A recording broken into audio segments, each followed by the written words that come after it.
Hey everybody, I am here to share with you my tips on making perfect black-eyed peas. So if you are watching this, you're probably on the post. The original post was my perfect black-eyed peas made in a saucepan.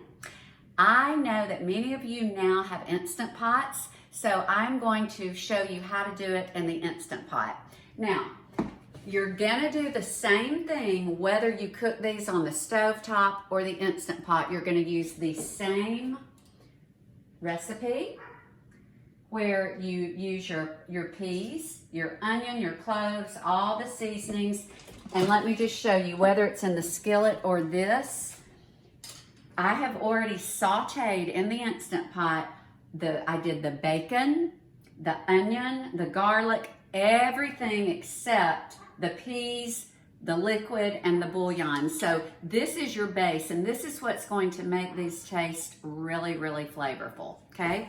Because the texture is important, but the flavor is equally important. So what we're going to do is I've got all of this. Now, I do not like doing dried peas. I just think, I have soaked these for 24, 48 hours, and they're still real firm, but since I'm using an Instant Pot, it will be okay. But I prefer frozen or fresh. I just think the texture's better. So, I put the peas in here. I am going to use a whole box of this. You can use beef broth or chicken broth. It doesn't really matter. It's whether you just want a little more beefy, richer flavor, or if you want chicken. But I'm gonna use chicken. Chicken is a lighter flavor, but it adds a richness. So I'm gonna do the whole box. Okay. And now, to get a little beef flavor, I'm gonna add 1 beef bouillon cube. I keep all my bouillon cubes in one of these. And if I've lost the package, I just label C for chicken, B for beef. Okay, but this is going to be another layer of flavor. Broth is a layer, and then bouillon cubes add another layer because they're a little more intense.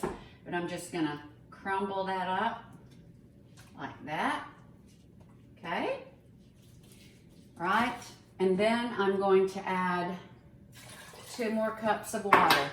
And y'all, you typically don't add this much liquid when you're using an Instant Pot, but when you're dealing with dried beans or peas, you're gonna need all that liquid. So, I'm gonna stir this up. And I actually, everybody, forgot my garlic powder. So I'm going to just add a little bit of it. Just a little bit. Okay, I'm going to stir that. Okay, and you can see how much liquid is in here. But when you're dealing with black-eyed peas, you're going to want that pot liquor, and it will be very rich. Now we're going to put the lid on. There we go. Now, you have sealing and venting. You want to make sure this is on sealing. Venting, air would come out, so sealing. And y'all, we're just gonna press bean. That's 30 minutes, high pressure. And after it's done, I'm gonna leave these in there for another hour. That means it's gonna rise to pressure.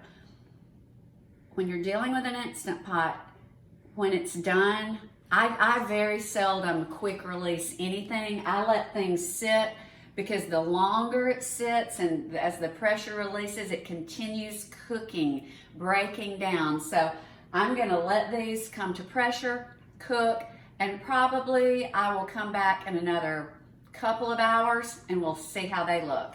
If you're making these in a saucepan, you're gonna want low simmer. At least 2 hours. Keep checking because water, you might need to add more liquid. I suggest adding bone broth or broth just for flavor. But long, low, and slow is going to yield the best black-eyed peas. So I'll check back with you when these are done.